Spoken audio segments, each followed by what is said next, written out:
15 years ago, he walked away from a small house and a black woman who was carrying his child, convinced that leaving was the only way to survive.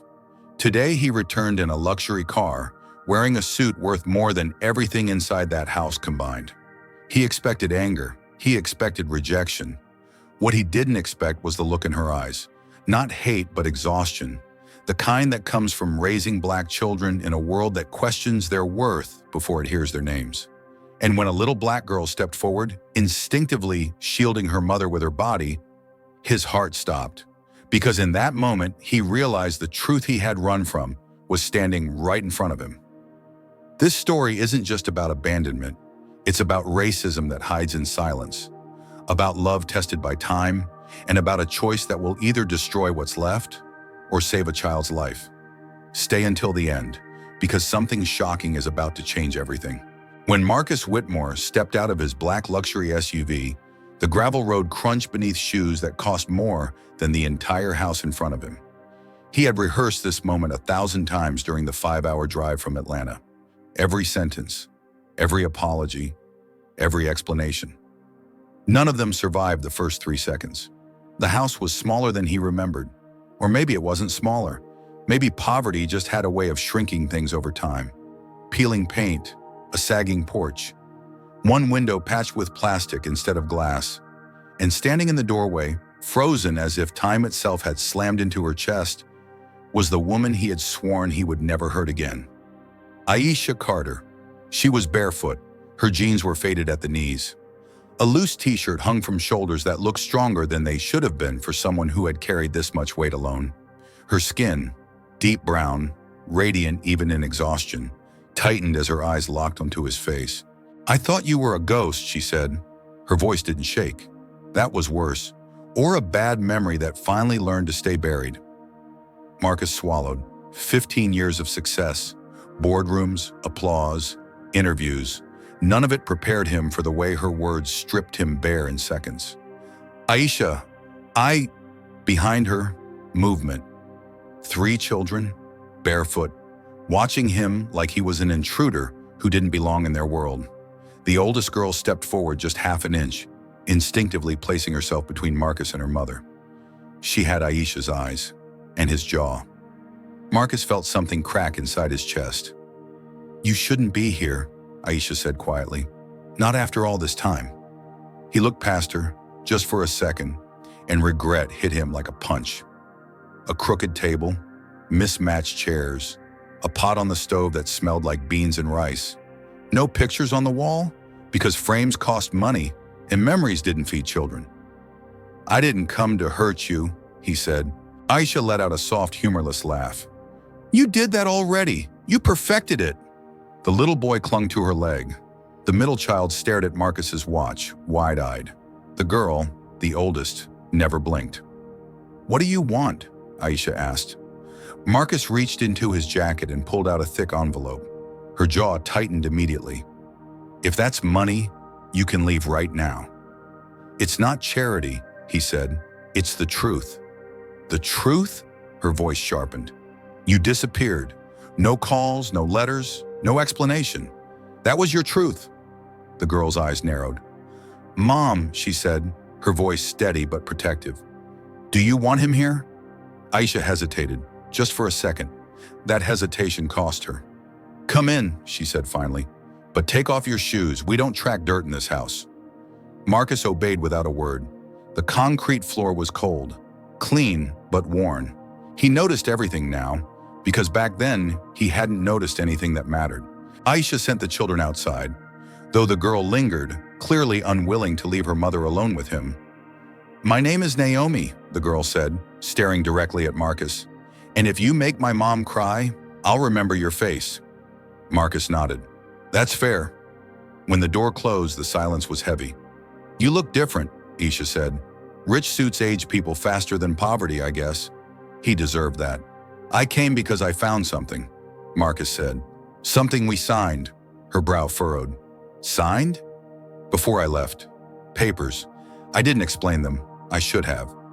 "You should have done a lot of things," she replied. He slid the envelope onto the table. "I won't open it," she said immediately. "You need to." I survived without it, she snapped. Without you, without your promises. I know, he said softly, and that's why I'm here now. Her hands trembled just slightly as she finally picked up the envelope. Inside were documents, bank statements, legal agreements. Her face changed as she read. Confusion, disbelief, anger. This says I own half of... Her voice cut off. This is a mistake. It isn't. Aisha stood up so fast the chair scraped the floor. You think money fixes abandonment? You think showing up in a luxury car makes up for raising black children in a world that already looks at them like they don't belong? Marcus didn't interrupt. He didn't defend himself. Do you know how many times I was followed in stores? She continued, tears finally breaking through. How many times teachers assumed my daughter was too aggressive just because she spoke up? How many hospital bills I was questioned on, like I couldn't possibly be the one responsible? Her voice broke. And you were gone. I didn't know, he whispered. You didn't ask. The words landed harder than a slap. Aisha turned away, pressing her palms against the counter. After you left, I lost our baby. Stress. Trauma. The doctor said my body just gave up. Marcus's knees buckled. He grabbed the table to stay upright. I was pregnant, she said, and you were chasing dreams.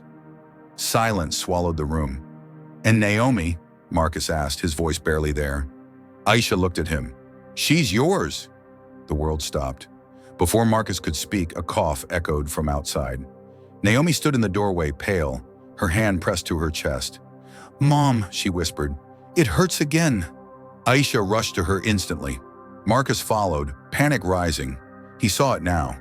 The slight blue tinge around Naomi's lips, the way she struggled to breathe. Heart condition, Aisha said without looking at him. Something we've been managing. With what money, he asked. She didn't answer. Outside, a neighbor passed by slowly, eyes lingering too long on Marcus's car, then on Aisha, then on the children. Judgment without words. The kind people of color learn to recognize early. Marcus made a decision in that moment. Not as a billionaire, as a father. I'm not leaving, he said. Not again. Aisha looked at him exhausted. Words don't mean anything to us anymore. Then watch my actions, he replied. She didn't say yes. She didn't say no. She simply said, we'll see. And sometimes in stories like this, that's the most dangerous answer of all. Do you believe someone who abandoned his black family deserves a second chance? Yes or no? Tell me your answer. The emergency room smelled like disinfectant and old fear. Marcus noticed it immediately, not because it was new to him, but because this time he wasn't walking in with power. He was walking in with guilt. Naomi lay on the hospital bed, wires taped to her chest, an oxygen mask slightly fogging with every shallow breath. Aisha stood beside her, arms crossed tightly, as if holding herself together by force alone. She didn't look at Marcus, not once. At the reception desk, the nurse glanced at Marcus, then at Aisha, then back at the screen. Insurance? The nurse asked, her tone flat. Aisha answered before Marcus could speak. We're still waiting on approval. The nurse's eyes lingered, too long, the kind of look Aisha had learned to recognize, measuring, doubting, assuming. Marcus leaned forward. I'll handle it. The nurse raised an eyebrow. Are you family? Before Aisha could answer, Marcus said, I'm her father. The silence that followed was sharp. The nurse looked at Aisha again, clearly confused. The unspoken question hung in the air. Why didn't they look like a family? Aisha's jaw tightened. He just arrived. That was all she said. That was all she needed to say. Marcus felt the weight of it then, the way black families were interrogated even in moments of crisis. The way pain came with paperwork. The way love had to be proven with documents. Naomi stirred. Her eyes fluttered open.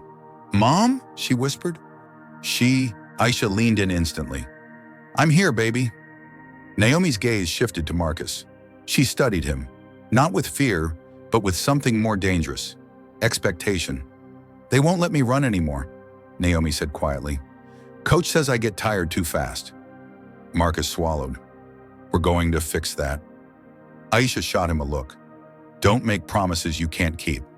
"I can," he said, "and I will." Later, a cardiologist pulled them aside. Middle-aged, polite, professional, distant. "Her condition is serious," the doctor said. "She needs surgery, soon." "How soon?" Aisha asked. "Within weeks, maybe less." "And the cost?" Aisha already knew the answer. The doctor hesitated. "It's significant." Marcus stepped in. "Money won't be a problem." The doctor nodded, but his eyes flicked to Aisha again. The doubt wasn't about money, it was about legitimacy. Marcus felt something burn inside him. "I'm not a donor," he said firmly. "I'm her father. Put my name on the chart." Aisha turned to him sharply. "You don't get to rewrite 15 years with one sentence." "I know," he said, "but I'm not walking away again."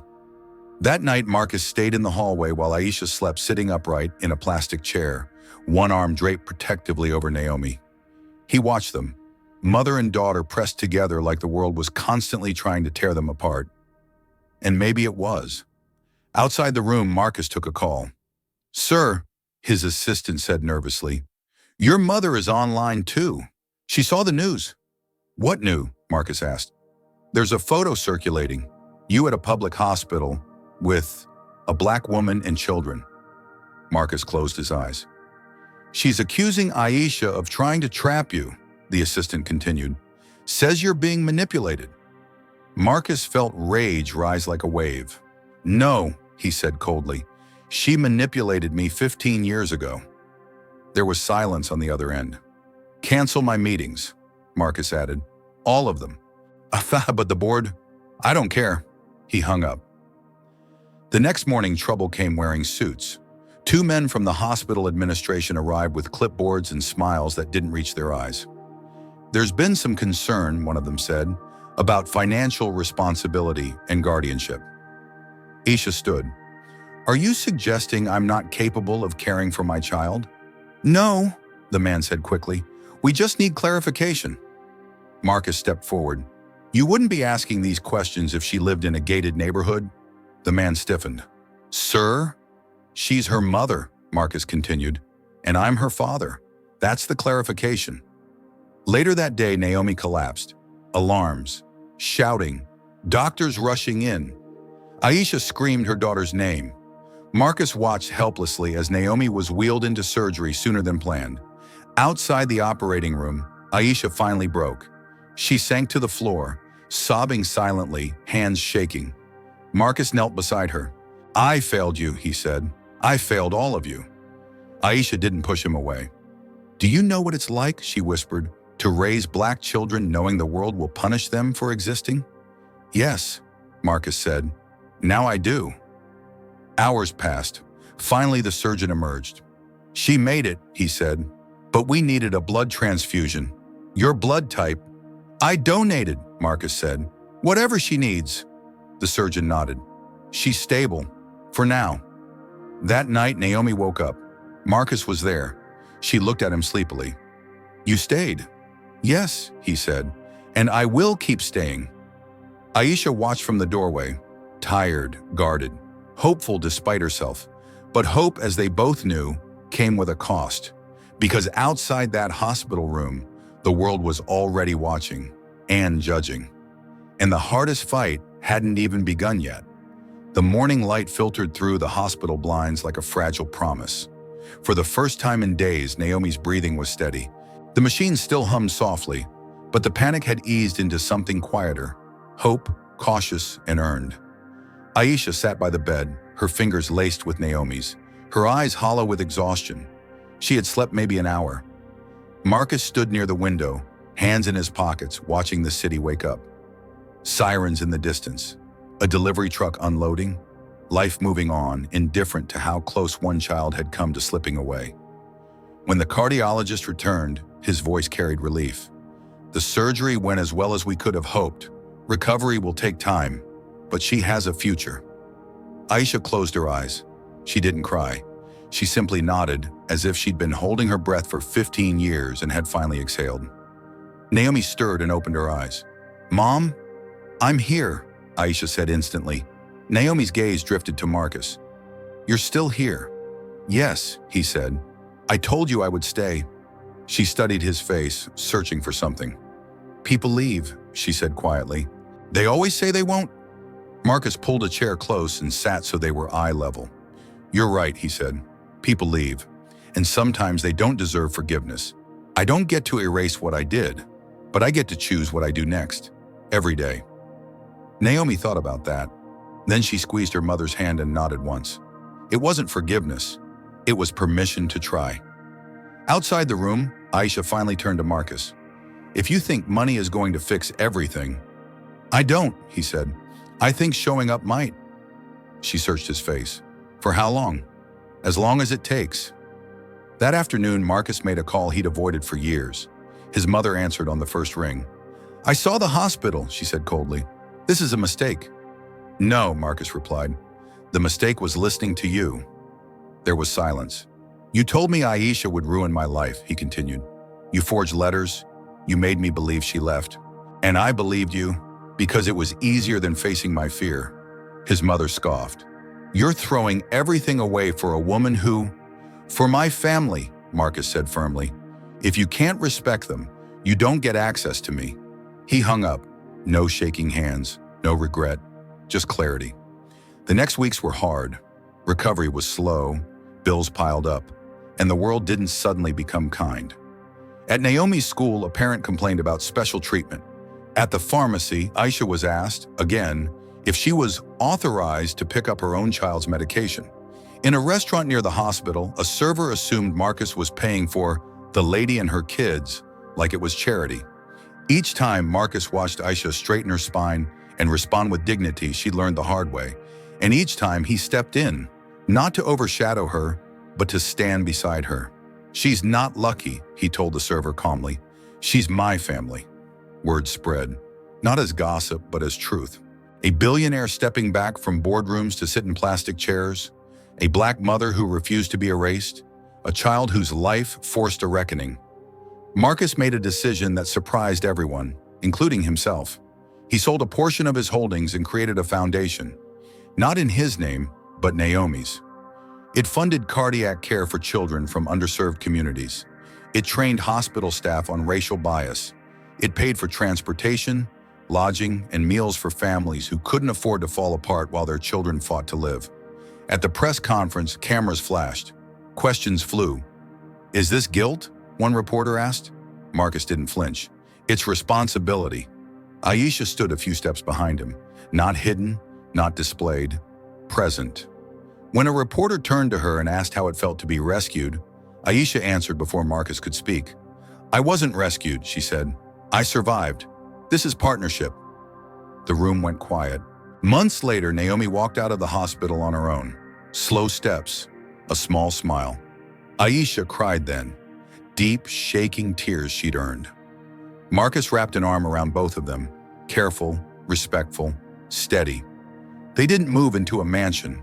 They chose a modest house near good schools and a park where Naomi could walk without stairs. Marcus learned how to cook dinner. Burned the rice, tried again.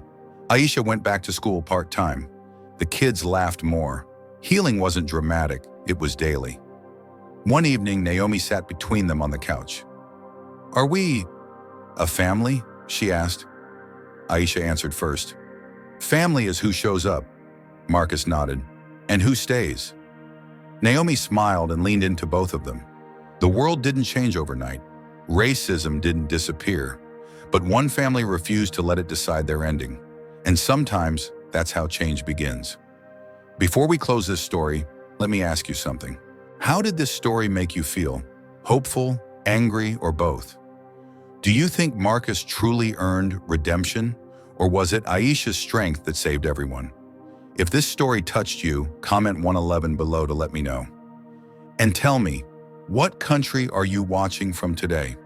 If you believe stories like this deserve to be heard, please share this video with someone who needs it. Thank you for listening.